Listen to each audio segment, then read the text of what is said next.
Hey everyone, and welcome to The Explainer. Today, we're diving into something really fascinating. We are tracking the absolute painstaking journey of how one of the most luxurious foods on the planet actually reaches the tin. We're talking, of course, about caviar. It's a process defined by unbelievable patience, crazy meticulous skill, and some pretty wild economics. So let's just jump right in and break down exactly how this highly coveted black gold makes its way from the water to the table. But before we even get into the step-by-step, I want you to imagine something for a second. Imagine being a farmer, right? But you have to wait up to 3 decades just to harvest a single crop. 30 years. That staggering number is how long it can take for certain species of sturgeon to mature and produce the eggs that actually become premium caviar.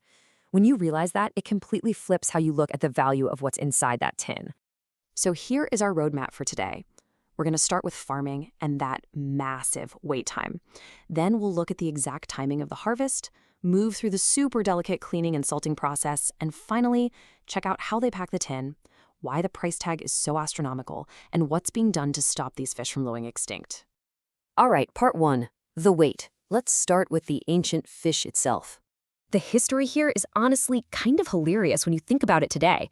Back in the 10th century, the Russian Orthodox Church allowed people to eat caviar on fasting days just because it was a cheap meat substitute.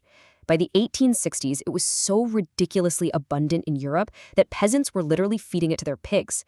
And in the late 19th century, U.S. saloons were handing it out for free, just like peanuts, hoping the salt would make people thirsty and buy more beer. Today, obviously, it's the ultimate elite luxury. That whole prestige factor was built entirely as the fish became more and more rare. And that rarity is directly tied to their biology. If we look at the numbers, a sterlet sturgeon matures in about 4 to 5 years, which isn't terrible. But the prized beluga, that takes 19 to 22 years. And the white sturgeon can take up to 34 years.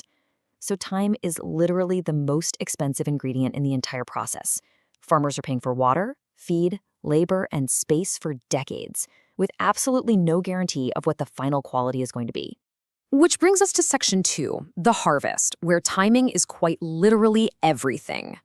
After waiting all those years, you can't just guess when a fish is ready. Today's caviar farmers are acting almost like expectant doctors. They actually use ultrasound technology on the fish to track the maturation of the eggs. They are hunting for this incredibly precise peak condition. Harvest a week too early and the eggs are totally underdeveloped and tasteless. Wait a week too long, and they get mushy, completely losing that refined pop that connoisseurs are paying top dollar for. It's an agonizing balancing act of firmness, shine, and color. So once that peak readiness is finally confirmed, how does it actually get out? Well, the roe isn't just scooped out with a spoon. It's removed inside these large, fully intact sacs called skeins. From there, the whole operation turns into an incredibly delicate art form. They take these skeins and gently rub them over a fine mesh screen. The goal here is to carefully separate thousands of individual eggs from the membrane without crushing a single one. If you're rough with them here, you ruin the mouthfeel, and the whole batch is basically worthless. Now, we do need to talk about how the eggs actually leave the fish. The traditional, and still most common method is slaughter. It ensures the delicate egg sacs come out completely intact. But, as you'd expect, sustainability is becoming a huge deal, so we're seeing kill-free methods emerge, like C-sections or a specialized milking process. These keep the fish alive so they can potentially spawn again years later. But the data is pretty clear. These methods are incredibly labor-intensive, which just drives the already high production costs up even further. All right, section 3, the preparation. At this point, we have separated eggs, but we do not have caviar. Not yet. To actually become caviar, those raw eggs undergo some serious artisan craft. First, the pearls are meticulously rinsed to get rid of any natural residue. They have to be perfectly clean, but again, handled super gently. Then comes the grading. The producers are visually inspecting the batch, checking for large pearl size, high glossiness, and perfect separation, meaning the eggs aren't just clumping together into a paste. And of course, they assess the flavor, making sure it hits those buttery, briny, or nutty notes people love. Then we hit the single most transformative step in the whole journey, the salting. If you've ever looked closely at a high-end tin, you've probably seen the word molosol. As you can see, it's a Russian term that literally translates to little salt. They add just enough salt to preserve the roe and tighten up the texture, but not enough to overpower the pure, natural flavor of the sturgeon. This is high-stakes stuff, guys. A tiny miscalculation in the salt ratio, and boom, decades of work are completely ruined. Section 4. The tin. Let's look at how this highly delicate, perfectly salted black gold makes it into its final iconic container.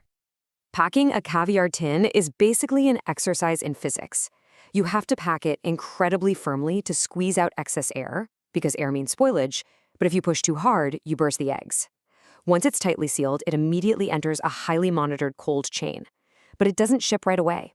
They usually let it rest for a bit. This resting period lets the salt distribute perfectly through the tin, unifying that complex flavor profile. And let me tell you, the global scale of this trade is absolutely immense. According to the WWF, in 2011 alone, an estimated 28 million euros worth of caviar was imported just into the European Union.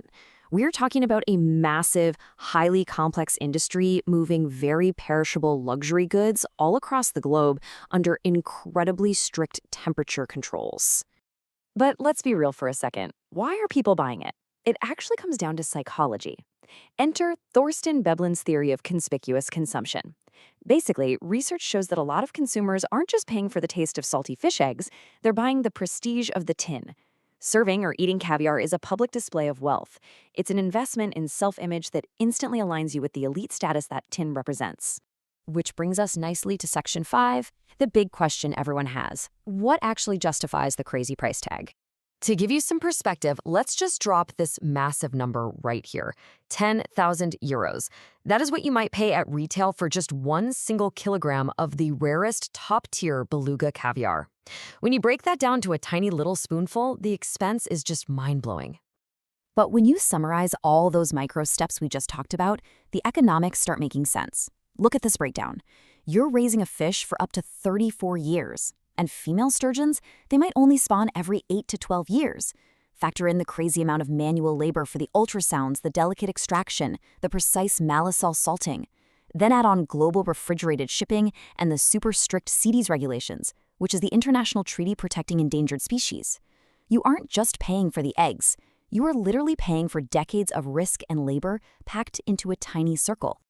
Finally, Section 6, the future. We have to look at the ecological cost of all this prestige. What does this mean for the sturgeon out in the wild? This data right here really shines a light on the dark reality of the industry. Because legal caviar is so heavily regulated and so expensive to produce, a massive illicit market has popped up. Look at this. In 2013, an estimated 80% of the caviar consumed in Russia was actually poached, compared to just 20% sourced legally. Our sources point this out as a basic economic reality. When you have extreme scarcity and super high demand, you get a black market. And that black market severely threatens wild sturgeon populations, especially in places like the Caspian Sea. So, how does this whole industry survive without wiping out the fish entirely? Our sources outline 2 main paths forward. First is a massive push into aquaculture. We're talking huge, pristine, highly sustainable farms, like the Kaluga Queen operation in China's Thousand Island Lake, which actually produces a huge chunk of the world's legal supply right now. The second path is substitutes. This means trying to shift consumer tastes toward alternative roe, like trout, or even getting into lab-made artificial caviar that takes the actual fish out of the equation completely. As we wrap up this explainer, I want to bring it all back to where we started with this amazing quote from our sources. Time is the most expensive ingredient in gastronomy. When you think about it, from the 200 million year history of the fish, to the decades it spends growing in a tank, to the months resting in a cold tin, the story of how caviar reaches the tin is entirely defined by time. Which leaves us with this one final question to chew on. When you look at that iconic little tin, is the ultimate luxury actually worth the decades of waiting, the thousands of dollars, and the heavy ecological toll? It really is this fascinating, complicated balance of economics, culinary art, and conservation. Thank you so much for joining me today. I really hope you walk away with a totally new appreciation for exactly how caviar makes its incredible journey to the tin. Until next time, keep learning and stay curious.